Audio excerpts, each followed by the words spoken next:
کہ وہاں پہ ساری پاورز آپ شفٹ کریں, وہ معاملات کو دیکھیں. لسٹ کیا انہوں نے کہ کون کون سے ایشوز ہیں جن کو وہاں ڈسٹرکٹ جوڈیشری کو دیکھنا چاہیے. ہائی کورٹ لیول کے بھی وہ کام نہیں ہے. اپیل کا جو رائٹ ہے صرف ہائی کورٹ تک رکھیں, اور وہاں فائنلٹی ہو جانی چاہیے پورے جو بھی مقدمات آ رہے ہیں, اور سپریم کورٹ تک یہ کیسز نہیں آنے چاہیے. بہت ریئر کوئی بہت بڑا کیس ہے تو وہ سپریم کورٹ تک آنا چاہیے, ادروائز اس کو ہائی کورٹ کے لیول پر تمام کیسز کو ان کو فائنل ہونا جانا چاہیے. مطلب یہ ہے کہ آپ کو سپریم کورٹ میں کوئی بہت ایکسٹراڈنری چیز ہے تو وہ لے کے آئیں. اور سپریم کورٹ کا کیا کام ہونا چاہیے, جو بات آپ کو یاد ہوگا سیاستدان یہ بات کہتے رہتے تھے, آخر وہ کامیاب ہوئے ہیں, جو کھوسا صاحب بھی ان کی اس بات سے مجھے اگری لگ رہے ہیں, یہ کہ اس کو کانسٹیٹیوشنل کورٹ ہونا چاہیے, صرف لا کی انٹرپریٹیشن کرنی چاہیے, ان کو ان مقدمات میں چیزوں میں نہیں پڑھنا چاہیے. سو وہ ایک بیسک اسٹرکچرل ایک اس کی بات کر رہے ہیں کہ آپ کو پورا جوڈیشل سسٹم کو جو آج تک 70 سال سے ہم دیکھ رہے ہیں اس کی ری اسٹرکچرنگ اور بگ ری اسٹرکچرنگ کی بات کر رہے ہیں.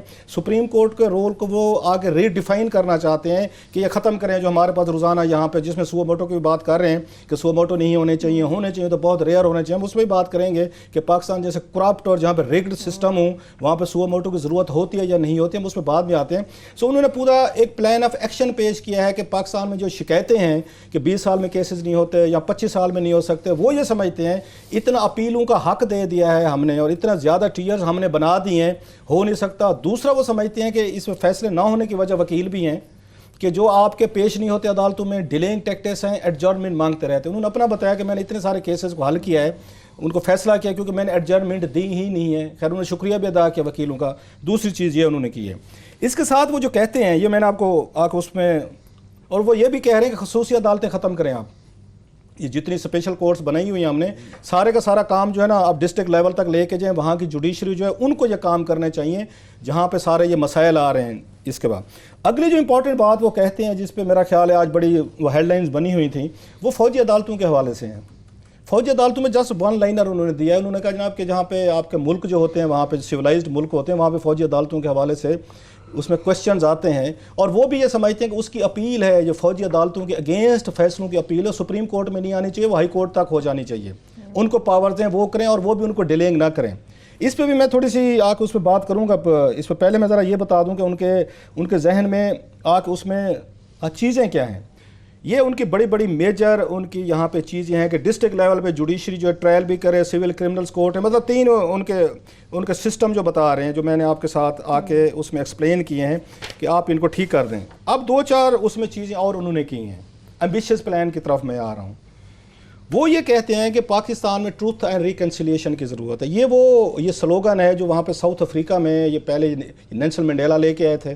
اس کے بعد بینظیر بھٹو صاحبہ جب آئی تھیں, ان پہ کیسز تھے, مقدمے تھے, اور سیاستدان ساری کرپشن میں مار دھاڑ میں انوالو تھے, تو بینظیر بھٹو نے بھی نعرہ مارا تھا کہ ٹروتھ اینڈ یا ریکنسیلیشن کمیشن قائم کیا جائے. اس کا مقصد کیا تھا کہ جتنا کچھ بھی ہم نے یہاں پہ غلط چیزیں کی ہیں, جوڈیشری سے کیا غلطیاں ہوئی ہیں جو ان کا پوائنٹ آف ویو ہے, جوڈیشری سے کیا غلطیاں ہوئی ہیں, یہاں پہ ایگزیکٹو سے, بیوروکریسی سے کیا غلطیاں ہوئی ہیں, سیاستدانوں سے کیا ہوئی ہیں, فوجیوں سے, سیکرٹ ایجنسی سے, ان کو بیٹھ کے ایک دفعہ ایڈمٹ کرنا چاہیے جی ہم نے فلاں بلنڈر مارے, ایک دوسرے کی ہم نے انکروچمنٹ کی ہے, میں نے آپ کی پاورز کھا لی ہیں, آپ نے میری پاورز کھا لی ہیں, لہٰذا لیٹس جو کہتے ہیں کینڈیڈ ایڈمیشن ہونے چاہیے.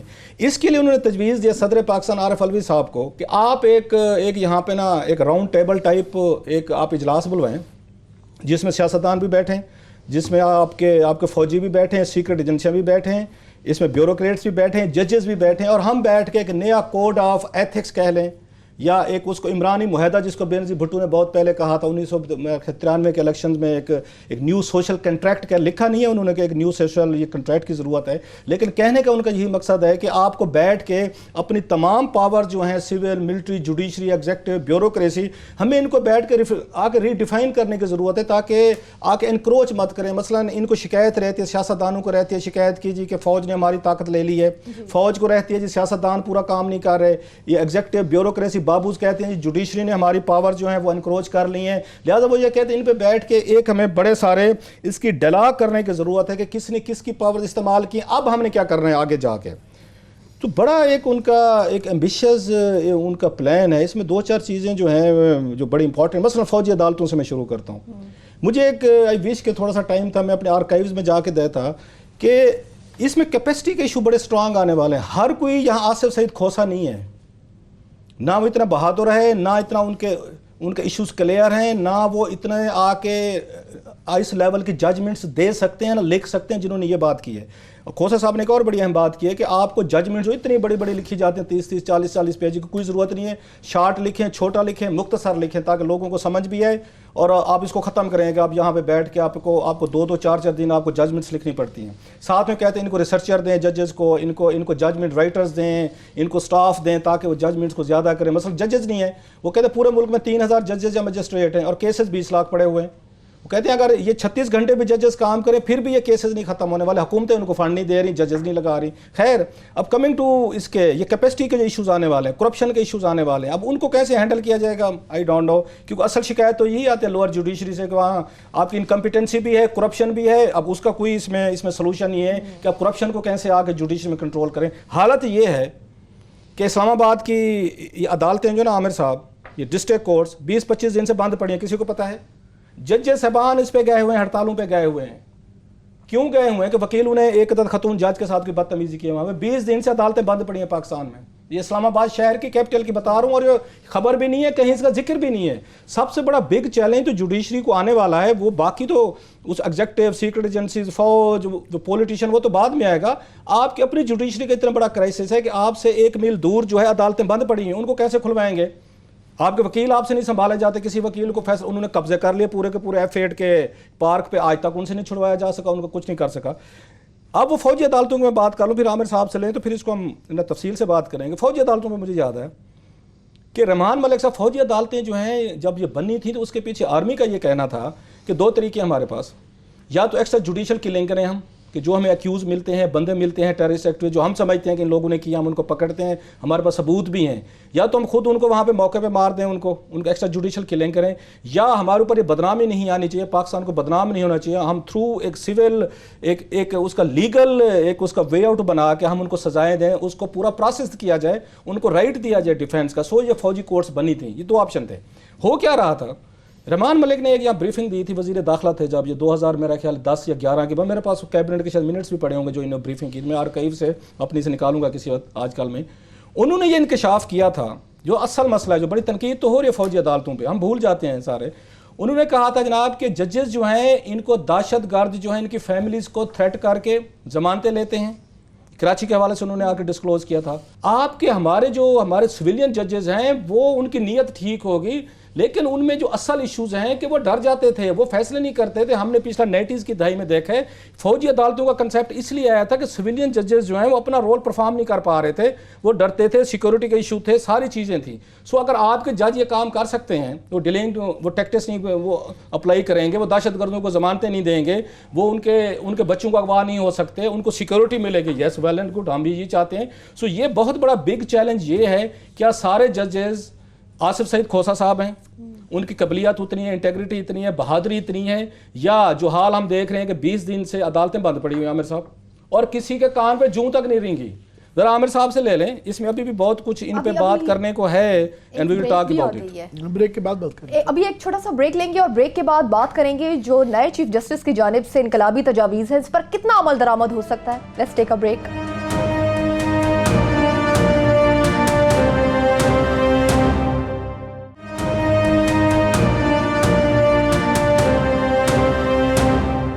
Welcome back. عامر صاحب، آپ کے کیا سجیشنز ہیں؟ جو یہ انیشل سپیچ ہے اس میں جو سجیشنز دیے گئے ہیں، آپ کو لگتا ہے کہ جتنی بھی تجاویز ہیں اس پر عمل درآمد ہو پائے گا؟ یہ صرف آصف سعید کھوسا صاحب کی تقریر آج کی کے متعلق نہیں تھا. آج کا دن اس لیے بڑا امپورٹنٹ ہے کہ یہ بڑا ریئرلی ہوتا ہے کہ ایک جوڈیشل لیگیسی جو ہے، پچھلی بڑی لیگیسی ہے، اس کا آخری دن تھا، یعنی کہ ثاقب نثار صاحب کا، اور ایک نئی لیگیسی جو ایک نیا سٹارٹ جو ہے. آصف سعید کھوسا صاحب بھی بہت بڑا نام ہے، بڑے عرصے بعد جو ہے ایک ایسا جب چیف جسٹس بننے جا رہا ہے جن کا بہت زیادہ نام ہے کہ ان کا جو عمل، ایک عقل جو ہے، خاص طور پہ جورسپروڈنس کی، قانون سازی، اور ایک انٹلیکچوئل جج، ان کی ریپوٹیشن ہے کہ وہ ایک انٹلیکچوئل جج ہیں، تو وہ آ رہے ہیں. تو اس لیے بڑی زیادہ آنکھیں ٹھہری ہوئی ہیں کہ یہ کیا کریں گے. اور دوسرا یہ ہے کہ جو ثاقب نثار صاحب کا وہ چلے گئے ہیں تو اس لیے کھل کے ان کے اوپر بات ہو سکتی ہے. تو پہلی یہ ہے کہ ثاقب نثار صاحب کی لیگیسی بھی جو ہے یہ چودھری افتخار کے بعد میرا خیال پہلے جج آئے تھے جو انہوں نے جن کا پیٹرن کم از کم ملتا جلتا تھا کہ جوڈیشل ایکٹیویزم کا، کہ چودھری افتخار صاحب نے انہوں نے کیونکہ اس میں اس جوڈیشل ایکٹیویزم کے اندر اس طرح پانی کا مسئلہ، ڈیمز کا مسئلہ، اس طرح جو عوام سے ریلیٹڈ پبلک ایشوز میں بڑی کنٹریبیوشن ہے ثاقب نثار صاحب کی، اس میں کنٹریبیوشن کہ انہوں نے ان میں ہاتھ ڈالا اور کافی سارے مسئلے حل کیے. مگر یہ ایک ان کی اگر تھوڑی سی سکسیس ہے تو دوسرا یہ ریاست کا فیلئر ہے، یہ گورنمنٹس کا فیلئر ہے، اداروں کا فیلئر ہے کہ یہ تمام معاملات جو ثاقب نثار صاحب کو کرنے پڑے ان دا فرسٹ پلیس یہ ریاست کو اور گورنمنٹ کو اور اداروں کو کرنے چاہیے تھے. کیونکہ نہیں یہ کر پا رہے تھے تو یہ عدالت کے پاس آ گئے اور کافی لوگوں کو اس پہ شکایت رہتی تھی. ویسے ہمارے جیسے چند لوگ تھے، ہم کہتے تھے کہ جب اگر ریاست نہیں کر رہی کسی نہ کسی کو تو کرنا ہے تو کرنا چاہیے تھا. جس طرح مگر اس کے اندر کیونکہ بڑا ڈائسی کام ہوتا ہے، مشکل کام ہوتا ہے، سینسٹیو ہوتا ہے، تو ایک ادارے کا جب یہ کام نہ اور اس کو یہ کرنا پڑ جائے تو پھر انگلیاں بھی اٹھتی ہیں. تو جس طرح افتخار چودھری صاحب کی ان کا ایک بڑی کنٹریبیوشن تھی، مگر یہ ہے کہ پھر انگلیاں اٹھنے لگ پڑی تھیں کہ جناب یہ آپ غلط طریقے سے کر رہے ہیں. ان کا تو خیر بعد میں پھر ارسلان صاحب والے کیس ہو گیا تو وہ بیچارے بالکل ہی نیچے ہی بیٹھ گئے. تو ان کے اوپر بھی جو ہے نا جو پھر شکایت آنی شروع ہو گئی ہوئی تھی وہ یہ ہے کہ وہ جو انگریزی میں جسے کہتے ہیں نا پلینگ ٹو دا گیلریز، کہ انہوں نے بھی نظر آیا کہ یہ بھی تھوڑا سا نا ان کو بھی شوق پڑ گیا کہ میری بھی سرخیاں لگیں، میری بھی ہیڈ لائنز لگے. اور پھر یہ ایک ان کا ایک سٹائل بن گیا تھا کہ آبزرویشن بہت زیادہ دیتے تھے کہ مقدمہ کدھر جا رہا ہے اور آبزرویشنز بہت زیادہ دے رہے ہیں، اور اس کے اندر ایک مسیحا بننے کی ایک بہت زیادہ شوق چڑھ گیا تھا ان کو. اور پھر یہ پسند کرتے تھے کہ لوگوں کے ساتھ سخت رویہ، سرکاری افسروں کے ساتھ جو ہے، اس کے بعد سیاستدانوں کے بعد ایون صحافیوں کے ساتھ وہ بڑے خوش رہتے تھے کہ اپنی پاور کا ایکسرسائز کرنا. جج جو ہیں جو بڑے جج مانے جاتے ہیں ان کا بڑا سافٹ رویہ ہوتا ہے، عدالت کے فیصلوں کے اندر جتنی مرضی سکتے ہو، مگر یہ وہ ایس ایچ او کی طرح نہیں بیہیو کرتا ایک جج جو ہے. تو یہاں پہ چیف جسٹس صاحب کا جو رویہ رہتا تھا وہ اکثر بڑا درست رہتا تھا، جو کہ ایک کانڈکٹ کے ان کی شان کے مطابق نہیں سمجھا جاتا تھا. پر میں سمجھتا ہوں سب سے بڑا ثاقب نثار صاحب کا جو فیلئر رہا ہے وہ یہ رہا ہے کہ انہوں نے جوڈیشل ریفارمز، کہ پاکستان کے اندر انصاف بہت مہنگا بھی ہے اور بہت دیر لگا دیتا ہے، یہ بنیادی ایک مسئلہ ہے. یہ افتخار چودھری صاحب بھی باتیں زیادہ کرتے رہے، وہ بھی نہیں کر کے گیا، کوئی بھی نہیں کر کے گیا.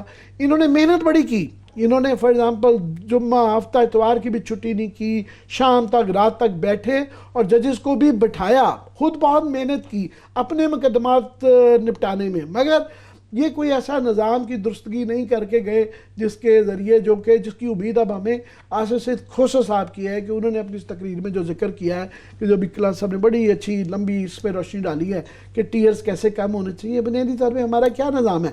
ایک نظام صرف یہ ہے کہ وکیل کا کام ہے لٹکانا، جو ملزم پارٹی ہوتی ہے وہ کہتی ہے بس پیشی پہ پیشی پہ پیشی چلتا رہے اور لٹکاؤ، اسی کے ارد گرد ہے. دوسرا امریکہ میں، یورپ میں، جہاں بھی ویسٹرن ورلڈ، سویلائزڈ ورلڈ کے اندر جو ہے، جو اوپر کی ہائر کورٹس ہوتی ہیں، ہائی کورٹ، سپریم کورٹ جیسا، یہ ایپلیٹ، یہ اپیلوں کی کورٹس ہوتی ہیں، ان کے اوپر ہر مقدمہ نہیں پہنچتا. سپریم کورٹ میں تو پہنچتا ہی نہیں ہے جو ہے.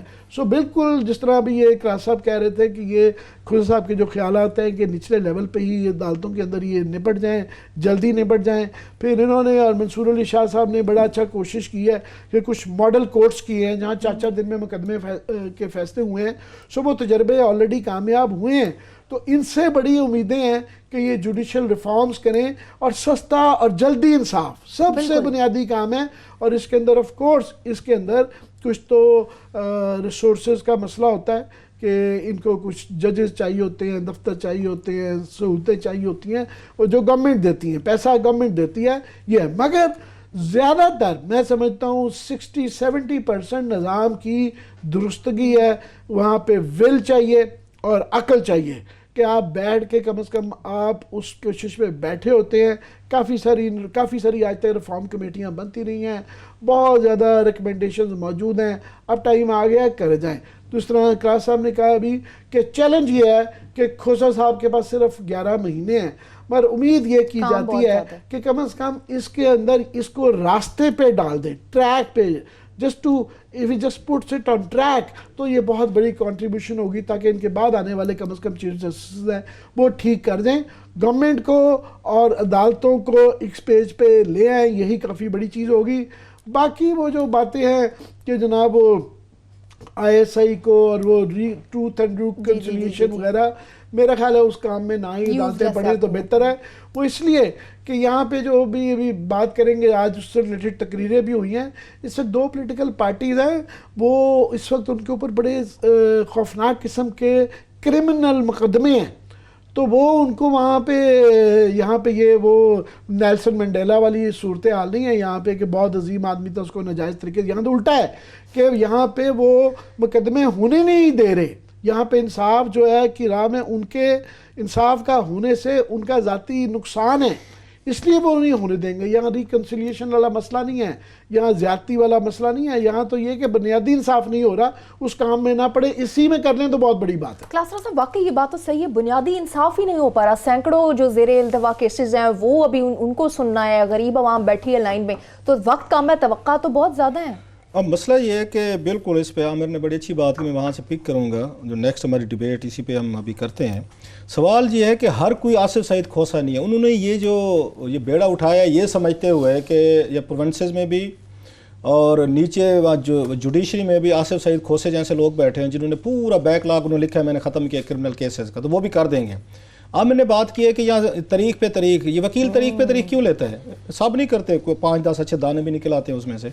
انہوں نے اپنے موکل سے نا پہلے ایک دفعہ فیس لیتے ہیں، 50,000 روپے لے لیا، لاکھ روپے لے لیا، جو بھی کیس کی فیس ہے، 2 لاکھ 50 لاکھ جو بھی، پھر ہر پیشی پہ جانے کے علیحدہ پیسے لیتے ہیں، ان کا منشی علیحدہ لیتا ہے، وہ علیحدہ لیتے ہیں، پھر کورٹ کا ریڈر علیحدہ رہتا ہے، پولیس والا علیحدہ رہتا ہے، مطلب وہاں درجنوں لوگ ہیں جو پیسے لیتے ہیں، یہ ان کے اسی پیشی کے ساتھ کام چل رہے ہیں۔ ذرا جج صاحب اس پہ ہی فوکس کر لیں کہ کتنے بڑے بڑے وکیل ہیں، جب انہوں نے کیس پکڑنا ہوتا ہے تو وکیل صاحب میری طرح ٹائی کوٹ پہن کے بڑا سا منہ لے کے خود پیش ہوتے ہیں، فیس لینی ہے نا، ایک دفعہ فیس لے لیے، سائن ہو گیا، اس کے بعد ان کا جونیئر ان کو اگلے ان کو 10 سال ڈیل کرتا رہتا ہے، وہ اپنے پیسے لے لیتے ہیں، فیس لے لیتے ہیں، پھر وہ واپس بھی نہیں کرتے، وہ پھنس جاتے ہیں۔ یہ بیسک مسئلہ انہی کے ساتھ ہے، اور اتنے ہمارے ججز صاحبان ڈرتے ہیں وکیلوں سے۔ اسلام آباد کی میں بتا رہا ہوں 20 دن سے بند پڑی ہے اور ججز ہڑتال پہ ہیں، وکیلوں نے ان کی اور چپ ہے، خاموشی ہے یہاں پہ ایک۔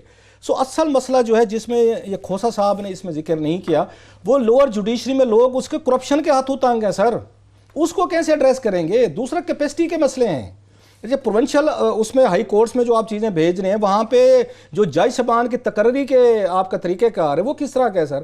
جو مشہور چیمبرز ہیں، بڑے بڑے وکیلوں کا چیمبرز، اپنے وکیل اٹھا کے وہ ان کو جج لگوا لیتے ہیں، ان کی انویسٹمنٹ ہے سر، وہ اگلے 30 سال 32 سال ان کا جج لگ جاتا ہے چیمبر کا، وہ آرام سے ان کے کیسز کرتے رہتے ہیں۔ ایک دفعہ میں نے آپ کو بتایا نہیں تھا کہ یہاں پہ لڑائی ہو گئی تھی، اس میں یہ اس وقت گورنر صاحب یہ تھے سلمان تصیر صاحب تھے، زرداری صاحب اور یہاں بابر روان صاحب تھے، انہوں نے ججز کی لسٹ بھیجی، خواجہ شریف صاحب تھے کہ لاہور ہائی کورٹ میں ان کو ایڈ ججز لگے 23، اس سے شہباز شریف صاحب وزیر اعلیٰ تھے، یہ ڈٹ گئے، انہوں نے بابر روان صاحب اور گورنر سلمان تصیر اور زرداری صاحب، انہوں نے کہا ہم تو نہیں لگاتے۔ اچھا میں نے پوچھا ایک دفعہ میری ان سے یہ ملاقات ہوگی تصیر صاحب سے، میں کہا جی آپ کیوں نہیں لگا رہے، کیا مسئلہ ہے؟ مجھ سے وہ کہتے ہوں گے کہ جناب رؤف صاحب یہ بتائیں آپ یہ بائی نسل کیا ہیں؟ آپ کشمیری ہیں؟ میں کہ نہیں سر۔ وہاں کہ لاہوری ہیں؟ میں کہ نہیں سر۔ وہاں کہ کبھی وکیلوں کا چیمبر دیکھے؟ میں کہ نہیں سر۔ وہاں کہ سن لیں پھر، وہاں کہ میں خود کشمیری ہوں، میں خود لاہوری ہوں، میں وکیلوں کا چیمبر ڈالتا ہوں۔ انہوں نے مجھے 23 میں سے 13 نام گن کے دیے، انہوں نے کہا جناب یہ 13 جو ہے نا یہ کشمیری ہیں۔ تو میں کہ سر اس سے کیا فرق پڑتا ہے؟ اس نے کہا چیف جسٹس صاحب کشمیری، خواجہ شریف، شہباز شریف صاحب جو یہ ریکمنڈیشن مجھے بھیج رہے ہیں یہ کشمیری، میں کشمیری۔ اس نے کہا اگر آپ اس طریقے سے برادریاں بھر دیں گے، انہوں نے کہا یہ الفاظ تھے ان کے، انہوں نے کہا جناب یہ سارا کا سارا بندوبست کیا گیا ہے، اگلے 30 سال کے لیے شریف خاندان نے اپنا بندوبست کر لیا کہ ہمارے کیس اسٹے بھی ملتے رہیں گے اور ہمارے خلاف جو بھی آرڈر ہوں گے نہیں ہوں گے ضمانتیں بھی ہوتی رہیں گی۔ ابھی حمزہ شہباز شریف صاحب کو دیکھ لیں، بادشاہ ECL سے نام نکلوا کے 10 دن کی اجازت مل گئی ہے۔ یہ نیب پہ انہوں نے یہاں پہ آ کے بہت سارے انہوں تبرے پڑھے تھے کہ اسحاق ڈار کیسے پاکستان سے باہر چلا گیا ہے، ECL پہ نام کیوں نہیں ڈالا؟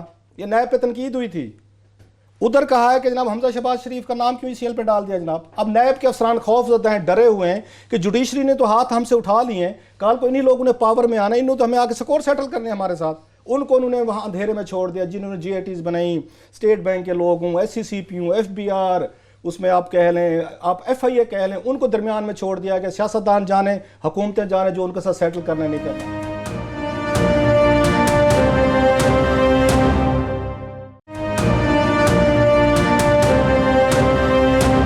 جو آپ نے بات کی ہے نا کہ یہ جو اتنے زیادہ کشمیری ایک موقع پہ لگ گئے تھے یہ سارے, یہ انہی وجوہات کی وجہ سے دنیا بھر میں اور ایون پاکستان میں بھی کوئی اور, فار ایگزامپل آرمی کے اندر, سول ملٹری بیوروکریسی کے اندر, کسی اور جگہ بھی یہ سینیورٹی کے ساتھ پوسٹنگ نہیں ہے, کہیں بھی نہیں ہوتا دنیا بھر میں. جہاں سینیورٹی سے پوسٹنگ ہوتی ہے پھر وہاں پہ بہت زیادہ چیکس ہوتے ہیں, بہت زیادہ چیکس ہوتے ہیں.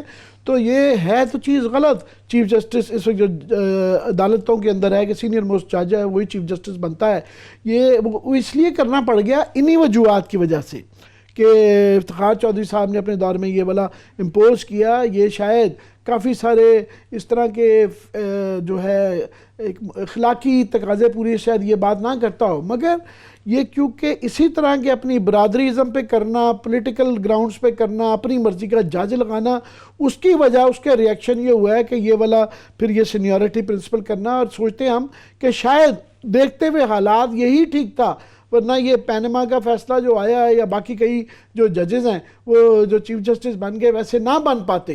سو یہ اس کا پھر ریئیکشن یہ والا آ جاتا ہے. اچھا, دوسرا بھی عامر نے یہ باتیں کی, ہم نے عینی عدالت پہ باتیں کی ہیں. یہ بھی سیاستدان چاہتے تھے کہ ہمیں ان سیاستدانوں کے لیے معذرت کے ساتھ ان کو نچلے لیول پہ ان کو ججز کو مینیج کرنا, تھریٹ کرنا, ایماندار لوگوں کو سزائیں دلوانا. ان کے میں نے بتایا نا, رحمان ملک نے پوری بریفنگ دی تھی.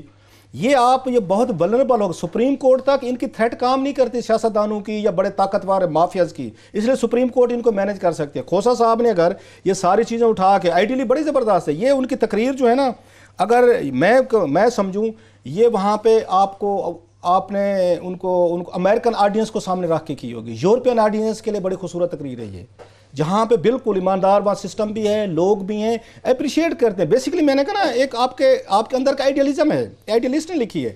یہ پاکستان جیسے ملک ہے جہاں پہ کرمنلز کا جہاں راج ہے, یہاں پہ مافیاز کا راج ہے, بس سیاستدان لٹیرے بن چکے. یہ کام انہیں تقریر میں لکھنے کی ضرورت تھی, جو بات انہیں اپنا دل یہاں پہ دینے کی ضرورت تھی. وہ جن سیاستدانوں کے ساتھ بیٹھنے کی بات کریں انہوں نے تو لوٹا ہے سارے کا سارا. وہ کل کو آپ بیٹھتے ہیں کہ ان کے ساتھ ہم بات کرتے ہیں, ٹروتھ اینڈ ریکنسیلیشن کرتے ہیں, وہ کہیں ٹھیک ہے جی, ٹھیک ہے جی. آپ کے بیوروکریٹس, آدھی سے زیادہ سینئر بیوروکریسی نے فارن نیشنلٹیز لی ہیں جن کے ساتھ آپ بیٹھ کے ڈلا کرنا چاہتے ہیں, اور صدر پاکستان کو کہا جا رہا ہے آپ بیٹھ کے ڈلا کروائیں. اس میں آرمی بیٹھے ہیں, سیکرٹ ایجنسیاں بیٹھے ہیں, پولیٹیشینز بیٹھے ہیں, ججز بیٹھے, کیا فیصلہ کریں کہ ہم ایک دوسرے کے ڈومین میں نہیں آئیں گے. سیاستدان یہ چاہے گا, آئیڈیلی کسی کو سوٹ کرتی ہے یہ تجویز جو دے رہے ہیں, وہ پاکستان کے کرپٹ پولیٹیکل ایلیٹ کو کرتی ہے. اگر ان لوگوں نے اپنا کریکٹر دکھایا ہوتا, عدالتوں کو سو موٹو کی ضرورت نہیں تھی. عمر جو بات کی ہے, اگر یہاں بیوروکریسی نے ڈیلیور کیا ہوتا, بابوز نے, ڈپٹی کمشنرز نے, آپ کے کمشنرز نے, فیڈرل سیکرٹریز نے, لوگ انہی سے تنگ آ کے تو گئے ہیں عدالتوں کے پاس. پولیس نے, یہ سو موٹو کس کے خلاف ہیں سب سے زیادہ عامر صاحب؟ یہ سیاستدانوں کے خلاف تو نہیں ہے, نہ فوج کے خلاف ہیں, نہ سیکرٹ ایجنسی کے خلاف. کس کے خلاف ہیں؟ بیوروکریسی کے خلاف ہیں, پولیس کے خلاف ہیں, بابو کے خلاف ہیں. سر بابوز کے ساتھ آپ بیٹھنا چاہتے ہیں اور ان کو بتانا چاہتے ہیں یہ ہم نے آپ کی پاورز انکروچ کی ہیں تو آئندہ نہیں کریں گے. بابو تو خوش ہے, بالکل میں لوگوں کے ساتھ جیسے چاہوں, جہاں چاہوں, جو میں نے سلوک کرنا ہے وہ ان کے ساتھ میں کرتا رہوں. یہ آئیڈیل ان کے لیے یہ سپیچ ہے. سیاستدان اور bureaucrat will rush to get this deal. آپ نے 10 مہینے بعد ہز ایکسیلنسی چلے جانا ہے. آپ کو خود فیل ہوگا کچھ عرصے بعد کہ آپ کی جتنی ایمانداری تھی, جتنا آپ کا اچھی تھی, نیک نیت تھی, آپ جن لوگوں کو ڈیل کرنا چاہ رہے ہیں وہ نیک نیت نہیں ہے, وہ آنےسٹ نہیں ہے. آپ کو لگ رہا ہے کہ امپلیمنٹیشن اس کا مشکل ہو جائے گا. امپلیمنٹیشن میں کہتا ہوں کہ اب یہ تقریر سوٹ کرتی ہے پاکستان کی کرپٹ بیوروکریسی کو, کرپٹ سیاستدانوں کو, ایک ایسے جج کی طرف سے جو خود ایماندار ہے, جو سسٹم کو, ملک کو بدلنا چاہتا ہے. آئیڈیلسٹ ہے, آئیڈیلزم ہے ان کے ہاں کہ ہمارے ہاں یہ چیزیں کیوں نہیں ہو سکتی.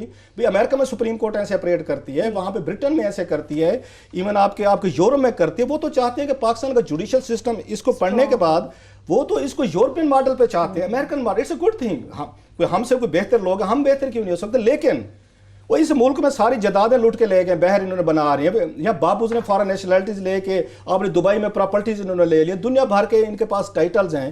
وہ تو کہیں کہ جوڈیشری ہمارے ڈومین میں نہ انٹرفیئر کرے.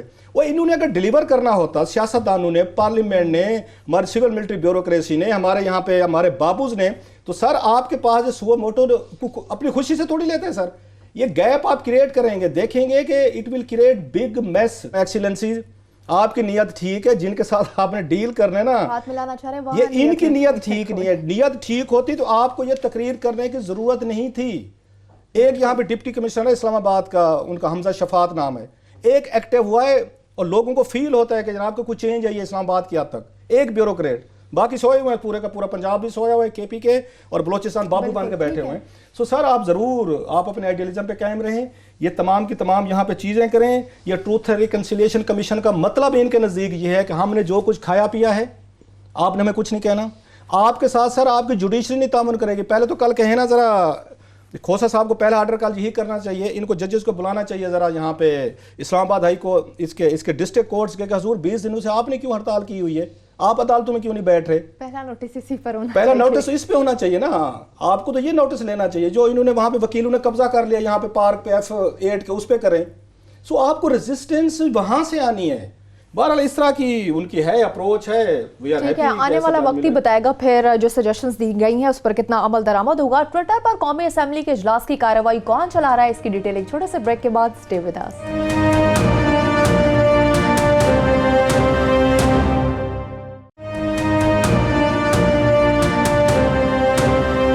میں آپ کو تھوڑا سا قومی اسمبلی کا بھی کر لینا ضروری ہے کہ آج بلاول صاحب نے اٹھ کے تقریر کی, اور یہی ایشو جو چل رہا تھا ECL کا, کہ پہلے جو ہے عدالت نے ان کا نام کہا تھا کہ ہو سکتا تھا نکلوا لے, اب نکلوا دیا ہے. پھر عدالت نے یہ کہا ہے کہ اگر نیب محسوس کرے اور تفتیش کے اندر آئے تو وہ ہے.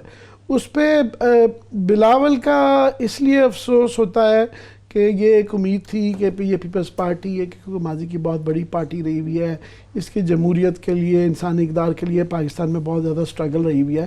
تو آصف زرداری صاحب نے اتنا مایوس کیا تھا کہ ایک بہت بڑا طبقہ تھا, حالانکہ نظر آتا تھا کہ وہ ان کے جب آئیں گے تو پاؤں جکڑے ہوں گے, اور پھر بھی تھی کہ شاید یہ اپنے والد سے علیحدہ کوئی سیاست کریں. تو آج انہوں نے تقریر کی تو بار بار گھوم پھر کے جو ان کا ایمفسس تھا, جو زور لگا رہے تھے وہ یہ تھا کہ اخلاقی پہلو پہ, کہ دیکھیں جناب ECL پہ ڈال دیا, اور انسانی اقدار ہوتی ہیں, اور انسانی حقوق کوئی چیز ہوتی ہے, اور اخلاقی حقوق کوئی چیز ہوتی ہے. بار بار گھوم پھر کے بات یہ ہے کہ یہ جو ہم پہلے ہی کہتے تھے کہ جو ہی آصف زرداری صاحب کو زندگی میں پہلی دفعہ اپنے گوشوارے دینے پڑے, اور یہ بلاول صاحب کو بھی دینے تھے, پھنس جائیں گے. وہی ہوا کہ وہ اب گئے ہیں پھنس. بجائے اس کے کہ یہ جواب دیں جو آپ کے آ رہے ہیں کہ آصف زرداری صاحب کہہ رہے ہیں دیکھیں نا چھوٹا سا بچہ تھا, اس وقت تو نہیں تھا اس کو پتہ, اس کو ڈائریکٹر بنا دیا گیا. اس وقت چھوٹا بچہ تھا جب ڈائریکٹر بنا دیا گیا تھا. اب تو وہ چھوٹا بچہ نہیں ہے, اب تو وہ بڑا بچہ ہے, 28 سال کا ہے, اور وہ پارٹی کا ہیڈ ہے, چیئرمین ہے. پیپلز پارٹی پاکستان کی بڑی ترین پارٹی کا جو ہے وہ چیئرمین ہے. دوسرا مطلب کینڈیڈیٹ ہو سکتا ہے پیپلز پارٹی کا پرائم منسٹرشپ کے لیے کسی زمانے میں. تو وہ اب اتنا بچہ بھی نہیں ہے کہ اس کے سامنے کہ اس کے JIT رپورٹ کے اندر جس طرح ہے کہ ان کا اکاؤنٹ استعمال ہوتا رہا, ان کی ٹکٹیں اس میں سے جو ہے نا فیک اکاؤنٹس میں سے رشوت کے پیسے جو ہے 35 ارب روپیہ جو پایا گیا ہے 32 فیک اکاؤنٹس کے اندر, اس کے اندر سے جب ان کی ٹکٹیں خرچی جا رہی تھیں, ان کے گھر کے کھانے آ رہے تھے, ان کے صدقے کے بکرے جا رہے تھے, اور وہ جو آئیکن ٹاور کی زمین سرکاری دی جا رہی تھی اور اس کے ذریعے 10 ارب روپے آ رہا تھا, یہ ان کے شیئرڈ اکاؤنٹس میں آتے رہے ہیں. تو I'm sure انہوں نے پڑھی ہوئی ہے, اگر نہیں پڑھی ہوئی تو بھی اس سے زیادہ بری بات ہے. تو وہ پہلے اپنے یہ جواب دیں, اس کو تفتیش کو, عدالتی مقدمے کو سیاست سے نہ جوڑیں, تو وہ شروع ہو جاتے ہیں, اس کے ساتھ ہی پورا بینڈ باجا شروع ہو جاتا ہے. اچھی بات ہے کہ کافی سارے لوگ جو معتبر تھے, جن سے ہمیں تکلیف رہتی تھی کہ یار اتنے بڑے نام تھے یہ کدھر لگ گئے ہیں, وہ تھوڑا سا پیچھے ہٹ گئے ہیں. تو ایک نئی قوم انہوں نے بچوں کی تیار کی ہے, مڈل آرڈر کی, جو کہ سپورٹ میں آ رہے ہیں. کافی سارے لوگ, میں نے غور کیا پیپلز پارٹی کے پچھلے دنوں میں ان کی اس کرپشن کی اتنی میسو ہے کیونکہ وہ تھوڑا سا پیچھے ہٹے ہیں. دوسرا کوئکلی شاہد رفیق صاحب اگین, انہوں نے بھی وہی والا کہ جب یہ وزیر ہوتے ہیں تو اس وقت ان کا غرور ہی نہیں سنبھالا جاتا, اس وقت یہ لوہے کے چنے چبا رہے ہوتے ہیں اور پتہ نہیں کیا کیا کچھ ہے. آج وہ بھی بہت عجز, انکسار, کوئی بات نہیں ہے, دیکھ لیں, یوں بھی کر لیں گے, وہ بھی کر لیں گے. بات یہ ہے کہ اس وقت مقدمے ہیں, اور یہ نیلسن منڈیلا نہ یہ خود ہیں اور یہ نہ نیلسن منڈیلا والے کیسز ہیں. ان کے اوپر جو مقدمے تھے وہ سیاسی مقدمے ٹھیک تھے. ہے. یہ کرمنل مقدمے ہیں, ان کے کرمنل جواب دیں, کرمنل جواب نہیں دے رہے, سیاسی جواب دے رہے ہیں, وہ نہ کریں. ٹھیک ہے. اب ذرا ایک لائٹر بھی اگر کرپشن کی کہانیاں ہائی لائٹ کرتے ہیں تو ہم یہاں پہ لوگوں کو یہ بتانا چاہیں گے کہ پاکستانی موویز بھی سارا بڑی ہٹ ہو رہی ہیں, انٹرنیشنل ایوارڈز مل رہے ہیں. ایک مووی ہے گم جس نے عالمی سطح پر بڑا نام کمایا ہے. وہی ہمیں وہی اتنے سارے سیریس سبجیکٹ کے بعد لوگ ہمیں کہتے ہیں کہ خدا کا خوف کریں آپ, ہمیں نیند نہیں آتی, تو ہم نے کہا ذرا تھوڑا سا لائٹ ٹاپک جو ہم آئندہ لینا شروع کریں گے. پاکستانی فلم ہے گم, اور اس کا جو پروڈیوس کیا ہے انہوں نے, وہ بڑا یہ نوجوان بچے ہیں عامر صاحب, انہوں نے فلم یہ پروڈیوس بھی کی ہے, ڈائریکٹ بھی کیا اور یہ ریلیز بھی ہو چکی ہے. اس کا نام ہے گم. تو ہمارے ساتھ عمار یہاں پہ ہیں جنہوں نے اس فلم کو سارا پروڈیوس بھی کیا ہے, ان کے ساتھ ٹیم نے ڈائریکٹ بھی کیا ہے. It's getting very good reviews اور بڑا اچھے ہیں. تو عمار ہمارے ساتھ ہیں. عمار ذرا بتائیں گے اپنی مووی کے بارے میں کہ کتنے ایوارڈز اب تک لے چکے ہیں آپ سے مل کے تو مجھے حیرانی ہوئی. ینگ بچے ہیں بالکل, یہ سارا یوتھ, یہ کیسے انسپریشن لی, کہاں سے لی, اور فلم کا کیا رسپانس آ رہا ہے عالمی اور یہاں نیشنل اور یہاں انٹرنیشنل لیول پہ؟ Thank you so much for having me first of all sir. جی جی. یہ فلم ہم نے پچھلے سال کے اینڈ میں کمپلیٹ کی تھی, اور سب سے پہلے ہمارا ایکسپوجر کیونکہ انٹرنیشنل تھا, تو سب سے پہلے ہم نے اس سے انٹرنیشنل پلیٹ فارمز میں بھیجا, انٹرنیشنل فلم فیسٹیولز میں, جو کہ کمپٹیشن ہے بٹوین فلمز.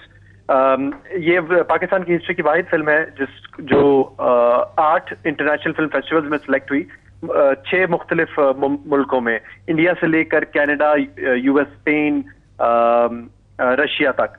اور اس نے 7 انٹرنیشنل ایوارڈ جیتے, 3 بیسٹ اسکرین پلے کے یعنی کہ رائٹنگ کے, 2 بیسٹ ایکٹر, سمی خان ہمارے ایکٹر کو ملے, 1 بیسٹ ڈائریکٹر اور 1 بیسٹ ایڈیٹر کے طور پہ, اور 15+ نامینیشنز میں اس کو یہ سارے ایوارڈز ملے ہیں, which is unprecedented in the history of Pakistan. تو ہمارے یہ آپ کو یہ فلم کا آئیڈیا آیا کیسے؟ یہ بڑا ہمارے ہاں تو ورنہ ایک بڑا طریقہ کار تھا کہ جی doctor, engineer, C S P افسر, فوجی بن جاتے تھے. تو یہ فلم کا ہی کیوں خیال آیا, یہ انسپریشن, یہ آئیڈیا؟ سر ینگ لڑکے ہیں آپ, ینگ لڑکے اور لڑکے ہیں جی. سر میرا پرابلی یہ تھا کہ میرا اور کنزا, میں نے اور کنزا نے یہ فلم, کنزا ضیاء نے یہ فلم کو رائٹ اور کو ڈائریکٹ کی ہے. ہم دونوں کا ہی بچپن سے ہی رجحان تھا بہت زیادہ فلم کی طرف. ہماری عمروں میں بچے سائنٹسٹ اور کرکٹر اور پتہ نہیں کیا کیا بننا چاہتے تھے, ہم شروع سے ڈائریکٹرز ہی بننا چاہتے تھے. تو آئی تھنک یہ کچھ کریٹو اینگل تھا ہماری پرسنالٹی میں شروع سے. تو اس کے بعد ابھی جو ریلیز ہوئی ہے فلم انٹرنیشنل لیول پہ, تو جیسے بتا رہے ہیں بڑے بڑے بگ جو میلے تھے وہاں پہ آپ کو اپریسیشن ہوئی. ہمارے لیے بڑی فخر کی بات ہے کہ پاکستانی فلمیں کمپیٹ کرنا شروع ہو گئی ہیں. تو یہاں پہ لوکل لیول پہ کیا رسپانس آ رہا ہے پاکستانی سنیما میں, وہاں پہ کیا آپ کی رپورٹس ہیں؟ کیونکہ میرا خیال 11 جولائی سے نہیں ساری آپ کی 11 جنوری سے ریلیز ہوئی ہے فلم مووی. جی سر, یہ پورے پاکستان میں ریلیز ہوئی ہے, اینڈ سو فار اس کا رسپانس اچھا رہا ہے, کیونکہ ایک ایکسپیریمنٹل جانرا تھا. ہماری ویورز جو ہیں وہ زیادہ بالی ووڈ دیکھتے ہیں اور زیادہ مسالہ اور فارمولا پکچر انہیں اٹریکٹ کرتی ہے, لیکن پھر بھی ہماری فلم کو دیکھنے گئے, اور ابھی بھی لگی ہوئی ہے سینما گھروں میں, ابھی بھی دیکھنے جا رہے ہیں. آپ نے اس کی لوکیشن کون سی استعمال کی ہے؟ مجھے تو لگا ہے بڑی خوبصورت یہاں پہ اس کی لوکیشنز ہیں. یہ پاکستان کی ہیں یا کوئی باہر کی ہیں؟ نہیں سر, یہ پاکستان ہے اور یہ اسلام آباد ہے, اور یہ ماگلا ہلز کی. یہ اسلام آباد کی ہے ساری کی ساری, کہیں سے نہیں لگتا ویسے کہ اسلام آباد ہے. آپ نے بڑے خوبصورت اس کی تصویر دکھی ہے اسلام آباد کی. ہمیں تقریباً 2 مہینے لگے تھے یہ صرف لوکیشن مارک کرنے کے لیے, صرف ماگلا ہلز.